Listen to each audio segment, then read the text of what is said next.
Hey guys, Woody here, this is Piano Shack. Today we are going to explore a completely different topic. Another hobby that is near and dear to my heart is retro gaming, so I wanted to do a little presentation of how we can use the Nintendo DS Lite here to emulate classic consoles of the 80s. And don't worry, the main focus of my channel will always be piano, synthesizers, music technology, but from time to time, occasionally, I'd like to throw in another subject. So anyway, here we go. The Nintendo DS here is it is actually the most popular handheld gaming system ever made. It's more popular than the Game Boy that I have here. And it was made in 2006, I think. That's when it was launched, 2006, and it had a lifetime of about 5 years. But that means that there are loads of these available on the second-hand market for not very much money. And I purchased mine actually second-hand about 3 months ago, I suppose. And I paid, if I remember rightly, about 50 bucks for these two together. And the thing that persuaded me to buy this is that it has a special cartridge built in that enables us to play these emulators so that we can download ROMs from the internet of sort of a Nintendo Entertainment System, NES games or Game Boy games and run them on here. Let's take a look at that cartridge. So this is the most important piece of the puzzle. You need the DS and you're going to need something like this. This is a R4 Revolution for DS cartridge, and you can still find these available on the internet from maybe some Chinese vendors, but they're still, well, actually nowadays they're a little bit hard to find because this is not a current generation console anymore. I got lucky. The lady that sold me this had one of these installed with a bunch of Nintendo DS games pre-installed on it. Let's take a look. So this thing contains some custom firmware, which loads into the Nintendo DS when you start it. And it's got a little micro SD memory card here. This is a 2 GB card, which I think would store about 20 Nintendo DS games because they're quite large. See if I can get this thing back in again now. But I actually have no interest in running Nintendo DS games because I have no nostalgia for this system. I never owned one or played one. My purpose is to play Game Boy games and NES games, and a 1 GB card would probably fit all of the Game Boy and Nintendo Entertainment System games ever made on it because they're much, much smaller. Okay, pop this one in. So that's the special cartridge that you will need to source if you want to do this experiment yourself. So there's the boot screen for the DS, and then we are coming in straight away to our special emulator screen. I will zoom in a little bit for you here. I can increase the brightness here as well. There we go. So this is the boot screen. We are now looking at the custom firmware that is on the cartridge that I've installed on the memory card. You've got some calendar set up here. Down here there's a Explorer where we can navigate the file system, and all the magic is on the micro SD card. And let's start by looking at the Game Boy emulation. And this is a program I've downloaded that's called Lameboy. And you put that on the SD card and you're good to go. You need, of course, to find some ROMs as well.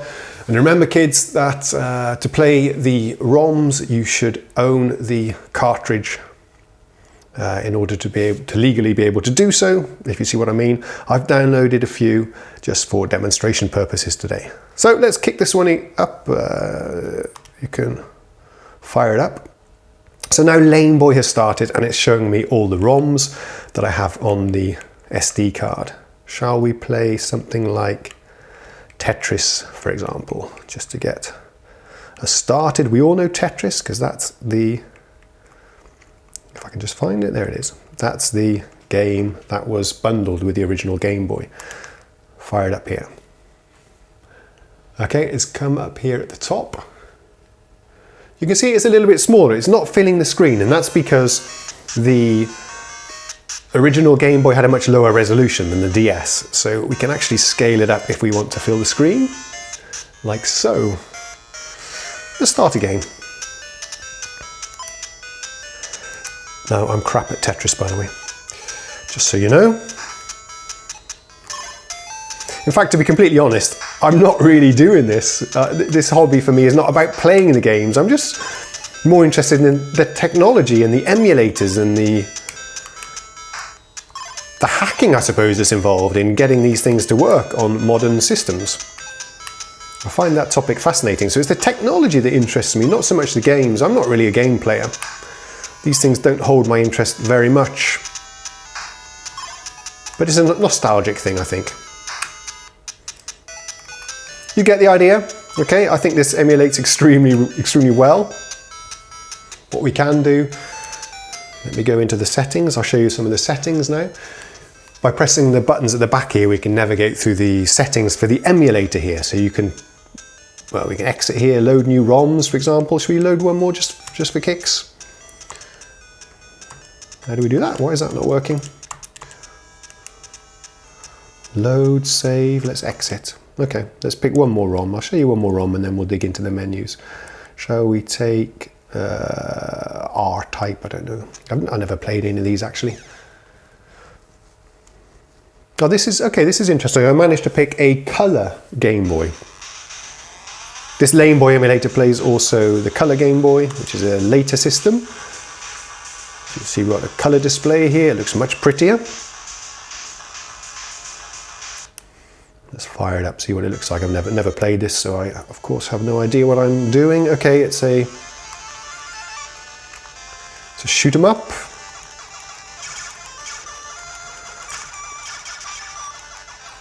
Emulates really nicely. Down the bottom here I can see the frame rate that the emulator is managing to provide, which is a rock solid 60 FPS. Yeah, okay, let's jump out of there. These are the various menus that are available to us. You can adjust the configuration of the emulator to your heart's content, it looks like. Just for comparison's sake, let me show you the screen of the Game Boy here. Let's turn down the volume there, switch that sucker off. So here we have the original Game Boy, the monochrome one, not color.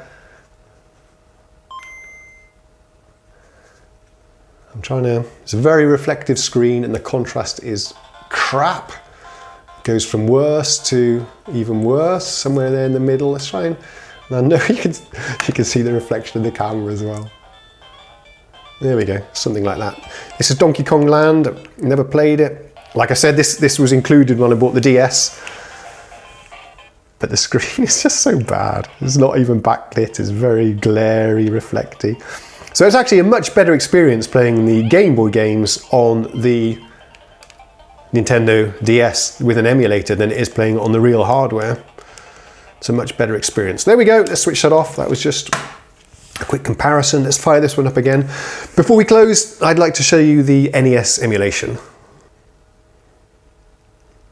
This Nintendo emulator is open source actually. It's free to download, as is Lameboy as well. Free to download. Let's fire it up again.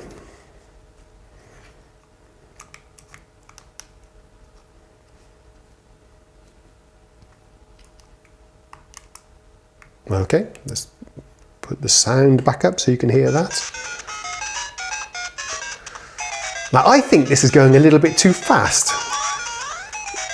And that's just by the sound of the music. So I think it's running a little bit too fast, but there are lots of settings, so you could tweak that if you wanted to. Let's get the power up. And I don't really know what I'm doing on this game either. Like I said, I'm not into it for the games so much. I'm into it just for the hacking and just the fact that you can do it. It fascinates me. I'll make it to the end of the level. Oh, fuck. I'm sorry. and then we'll take a look at some of the settings, and then we'll do a wrap up. Up we go. As fast as I can. Sometimes this level seems to be a lot shorter and sometimes it's longer. This seems to be the longer version of the level. Oh my god. Anyway, you can, oh fuck's sake. You can see the emulation is running perfectly and it's using the whole screen of the DS, which is really, really nice. Oh, for Jesus Christ. Game over. But you get the drift of it, I suppose. If we go up to this screen here now, I can show you, it's actually a touch screen here, so we can see all the various settings. I can load another ROM if I wanted to, so we could get Excite Bike up and running. There it is. Start that one up. There it is. Many of you know this, I'm sure. If you're a kid of the 80s. Come on. Whee! Come on. Oh, there we go.